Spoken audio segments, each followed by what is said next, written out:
Hi friends, I am Chandan Kumar Jha. आज फिर आपके सामने हाजिर हूँ। आज का टॉपिक है नरेशन, जिसे हम स्पीच कहते हैं। हमारे वॉइस के दोनों ही वीडियोस में स्टूडेंट्स ने नरेशन के लिए और डिग्री के लिए काफी जिज्ञासा प्रकट किया है। तो आज आप नरेशन को जानेंगे और हम आपको नरेशन का आज इंट्रोडक्शन क्लास ही देंगे। यानी नरेशन होता क्या है, क्या क्या पढ़ना है हमें नरेशन में, इसके बारे में देखेंगे, इंट्रोडक्शन लेंगे इसका। तो आप जानते हैं नरेशन क्या है, स्पीच क्या है। तो जब भी कोई बात करने वाला आदमी होता है, जो कोई किसी से बात कर रहा हो, उस बात करने वाले में बोलने वाले को हम कहते हैं स्पीकर, वक्ता, और जो बात को सुन रहा है उसको बोलते हैं श्रोता, हियरर। तो जो बोलने वाला है स्पीकर, जो सुनने वाला है हियरर, श्रोता और वक्ता। तो जब कोई बात किसी से करता है तो वह उसके बातों को किसी दूसरे से प्रकट करने के लिए दो तरीके अपना सकता है। या तो उस वक्ता ने जो कुछ भी कहा उसकी बातों को सेम टू सेम वह कह दे, या फिर उसकी कही गई बातों को वह अपने ढंग से कहे। तो किसी भी वक्ता के कथन को हूबहू उसी के शब्दों में व्यक्त करना या उसकी बातों को अपने शब्दों में व्यक्त करना ही कहलाता है नरेशन या स्पीच। किसी की कही गई बातों को हूबहू सेम उसी के शब्दों में व्यक्त कर देना या उसकी बातों को अपने शब्दों में अपने ढंग से व्यक्त करना, यही कहलाता है नरेशन। जिसके दो भेद हैं, there are two kinds of narration, direct narration, indirect narration, प्रत्यक्ष कथन, अप्रत्यक्ष कथन। इसके डिफिनेशन से ही ये दोनों निकल जाएंगे। तो जब किसी वक्ता के कथन को हम हूबहू उसी के शब्दों में व्यक्त करें तो डायरेक्ट नरेशन होगा। जब उस वक्ता के कथन को अपने शब्दों में व्यक्त करें तो इनडायरेक्ट नरेशन होगा। जैसे मान लीजिए हम एग्जांपल लेके देखते हैं, she says to me. She says वह कहती है, टू मी मुझसे, क्या कहती है? I like you। वह मुझसे कहती है मैं आपको पसंद करती हूं। तो आप देख रहे हैं कि वह मुझसे कहती है, अब उसकी बातों को मैंने सेम टू सेम कहा, क्या कहती है? I like you। अगर हम इसे ही कह दें, she tells me that she likes me। She tells me that she likes me। वह मुझसे कहती है कि वह मुझे पसंद करती है। तो बात तो दोनों एक ही है, और मैंने से के बदले टेल क्यों लिया, कॉमास कहाँ गए, दैट कहाँ से आया, ये आई सी कैसे बना, यू मी कैसे बना, ये बातें हम आपको नेक्स्ट वीडियो में बताएंगे, जब आपको change of person, change of tense और change of other parts of speech समझाएंगे। आप आज सिर्फ इसका इंट्रोडक्शन नहीं ले पाएंगे। तो देखिए, वह मुझसे कहती है मैं तुम्हें पसंद करती हूँ, और वह मुझसे कहती है कि वह मुझे पसंद करती है। ये बात उसकी बातों को सेम टू सेम कह दिया, अब उसकी बातों को अपने ढंग से कहा। तो ये है डायरेक्ट नरेशन और ये है इनडायरेक्ट नरेशन। जिसको पहचानने का सबसे सरल तरीका है कि डायरेक्ट नरेशन में सिंगल कॉमा और इन्वर्टेड कॉमास होते हैं, जबकि इनडायरेक्ट नरेशन में किसी भी कॉमा का प्रयोग नहीं होता है। डायरेक्ट नरेशन में इस सेंटेंस के अनुसार कभी फुल स्टॉप होते हैं, कभी क्वेश्चन मार्क होते हैं, कभी एक्सक्लेमेशन मार्क होते हैं, जबकि इनडायरेक्ट नरेशन में हमेशा और हमेशा फुल स्टॉप ही होता है। ये डायरेक्ट और इनडायरेक्ट नरेशन की पहचान होती है। तो जरा आप इसमें आगे बढ़े तो हम देखेंगे अब रिपोर्टिंग स्पीच, रिपोर्टिंग वर्ब और रिपोर्टेड स्पीच। यहां तक आपको हम क्लियर करना चाहेंगे। जरा हम इस इनडायरेक्ट नरेशन के सेंटेंस को मिटा देते हैं। आप अभी डायरेक्ट नरेशन के सेंटेंस को देखिए। तो रिपोर्टिंग स्पीच का मतलब क्या होता है? ये जो डायरेक्ट नरेशन का सेंटेंस है, डायरेक्ट नरेशन में जो सिंगल कॉमा के से घिरा सेंटेंस हो, यानी जो इन्वर्टेड कॉमा से बाहर का सेंटेंस हो, उस पूरे सेंटेंस को हम कहते हैं रिपोर्टिंग स्पीच। कैसे कहेंगे? इंग्लिश में अगर कहना हो तो कह सकते हैं the sentence which is out of inverted commas is called reporting speech. जो सेंटेंस इन्वर्टेड कॉमा के बाहर हो उसे रिपोर्टिंग स्पीच कहते हैं। और इस रिपोर्टिंग स्पीच के वर्ब को, इसके वर्ब को हम कहेंगे रिपोर्टिंग वर्ब। तो ये रिपोर्टिंग स्पीच में सी सेज टू मी, वह मुझसे कहती है, ये सब्जेक्ट है, ये वर्ब है और ये ऑब्जेक्ट है। इस रिपोर्टिंग स्पीच के वर्ब को हम कहते हैं रिपोर्टिंग वर्ब। और जो सेंटेंस इन्वर्टेड कॉमा के अंदर हो, the sentence which is surrounded with inverted commas is called reported speech. कितनी सरल बात है कि जो इन्वर्टेड कॉमा के अंदर हो रिपोर्टेड स्पीच, इन्वर्टेड कॉमा से बाहर हो रिपोर्टिंग स्पीच, और रिपोर्टिंग स्पीच का वर्ब रिपोर्टिंग वर्ब। ये आप जान सकते हैं। और आपको इसके बाद मैं बताऊंगा कि डायरेक्ट नरेशन को इनडायरेक्ट में बदलने के लिए सबसे जरूरी 3 चेंजिंग होते हैं, जिसको समझना हमारे लिए काफी जरूरी है। पहला चेंज ऑफ पर्सन, दूसरा चेंज ऑफ टेंस, और तीसरा change of parts of speech. ये तीनों चेंजिंग जानना आपको बहुत जरूरी है। जब तक इनको आप ढंग से समझ नहीं पाएंगे, आप चाहे वह असर्टिव सेंटेंस हो, इंट्रोगेटिव हो, यूनिवर्सल ट्रूथ हो, ऑब्जेक्टिव हो, एक्सक्लेमेटरी हो, क्वेश्चन टैग हो, एम्फैटिक वाले जितने सेंटेंस का हम चेंज करेंगे डायरेक्ट से इनडायरेक्ट में, इसको जाने बिना चेंज नहीं कर पाएंगे। तो आप बारी बारी समझिए। पहले चेंज ऑफ पर्सन। आप इस रिपोर्टिंग स्पीच, रिपोर्टिंग वर्ब और रिपोर्टेड स्पीच को समझने के लिए आप इसका स्क्रीनशॉट ले सकते हैं, या आप पूरे का भी स्क्रीनशॉट ले सकते हैं। हो गया। चलिए अब इसको थोड़ा सा मिटा देते हैं।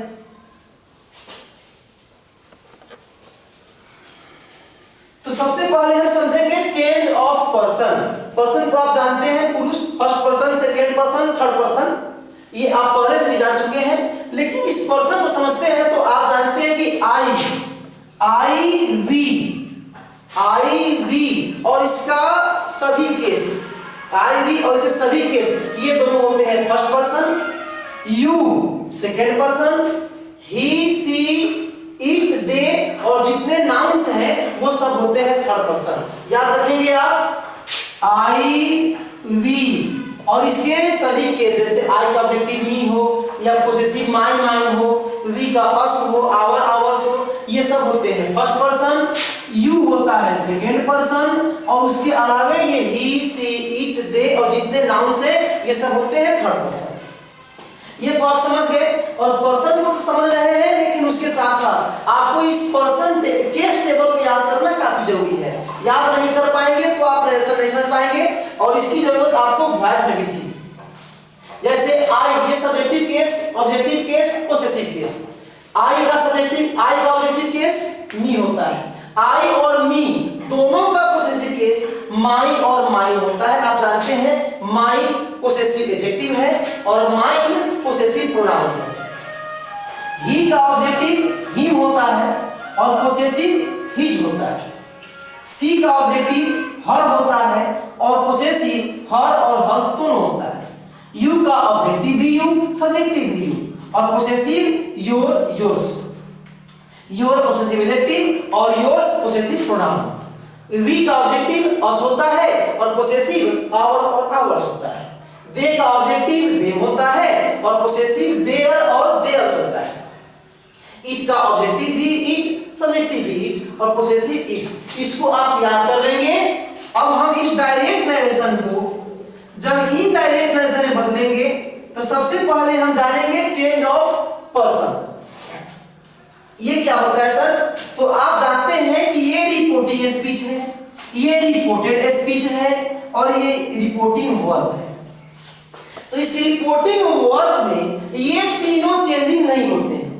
ये तीनों चेंजिंग चाहे वह पर्सन हो, टेंस हो और पार्ट्स ऑफ स्पीच हो, ये सब कहां होते हैं? रिपोर्टेड स्पीच में होते हैं। इस रिपोर्टिंग वर्ब में सिर्फ वर्ब बदलता है।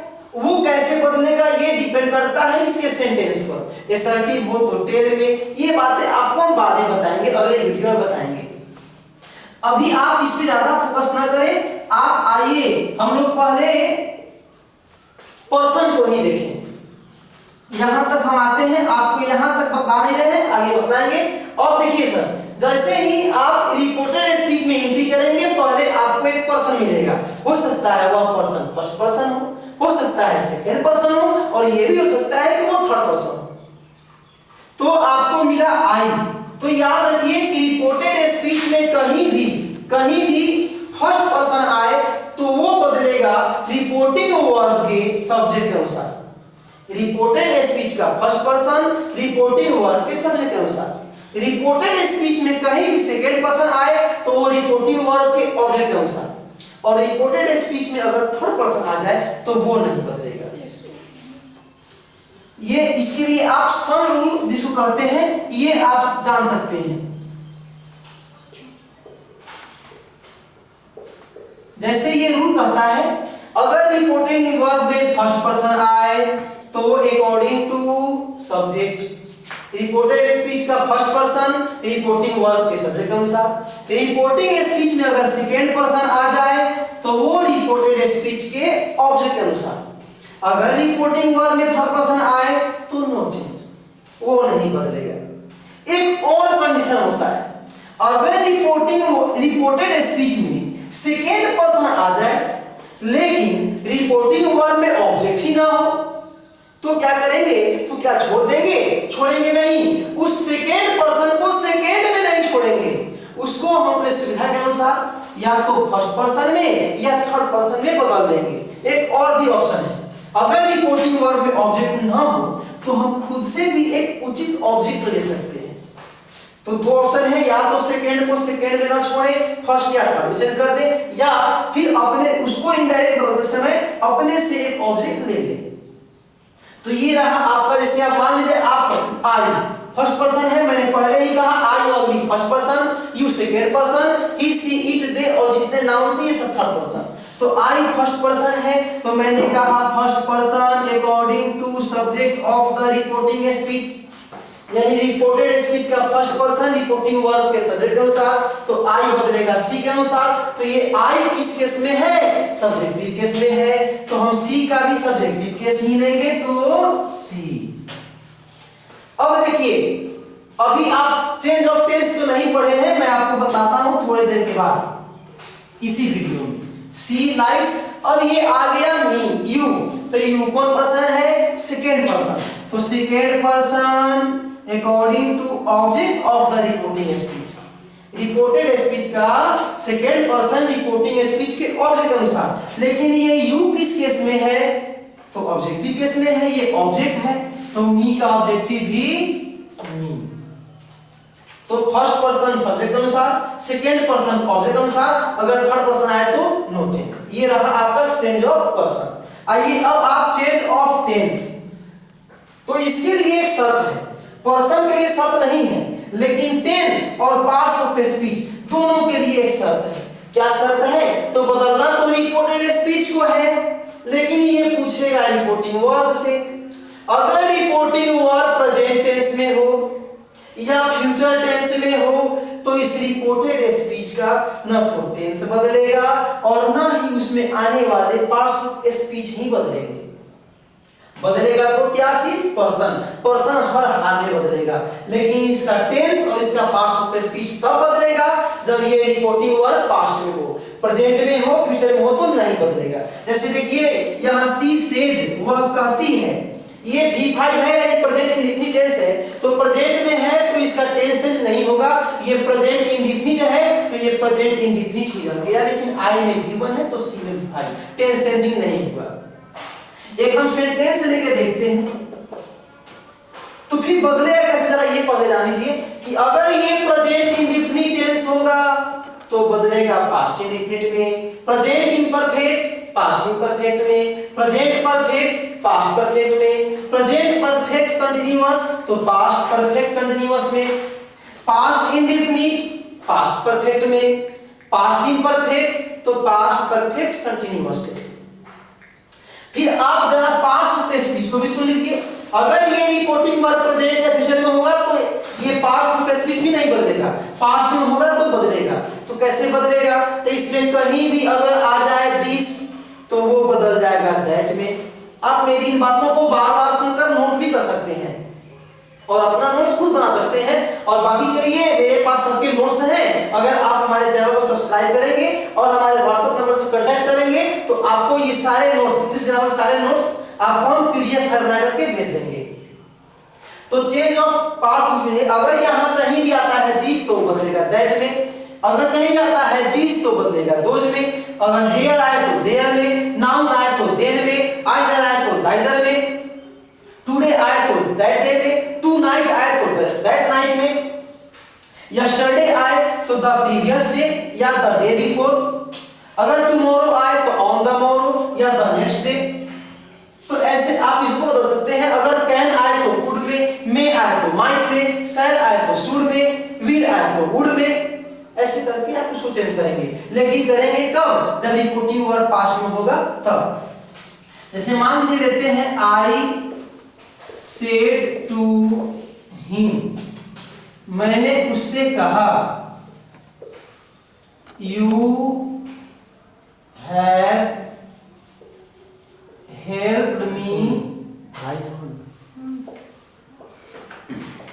In this work.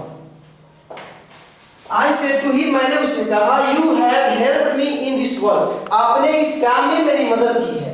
तो इसको हम बनाएंगे अगर इनडायरेक्ट नरेशन में, तो आई, यहाँ तो मैं आपको विशेष फोकस नहीं कर पा रहा हूँ क्योंकि आप अगले वीडियोज में देखेंगे।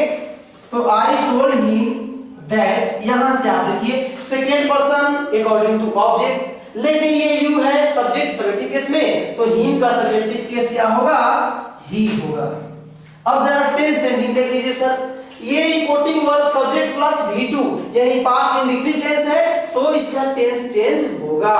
तो कैसे होगा ये? यू हैव हेल्प्ड, हैज या है प्लस V3 प्रेजेंट परफेक्ट जो बदलेगा पास्ट परफेक्ट में, तो subject plus had plus V3, तो हेल्प्ड। अब मी फर्स्ट पर्सन, तो first person according to subject, संजोग से ये भी फर्स्ट पर्सन ही है, तो लेकिन ऑब्जेक्टिव केस में है तो आई का ऑब्जेक्टिव मी इन। और आप जानते हैं अगर ये पास्ट में हो तो पार्ट्स ऑफ स्पीच भी बदलते हैं, तो दिस बदलेगा दैट में। तो ये रहा आपको नरेशन का इंट्रोडक्शन, जिसका आप पूरा स्क्रीनशॉट ले सकते हैं। और अब हर तरह के सेंटेंस के लिए आप हमारे अगले वीडियो को इंतजार करें, चैनल को सब्सक्राइब कर लें, बेल आइकन को दबा दें ताकि हर वीडियो आपके पास पहुंच सके। That's all and thank you.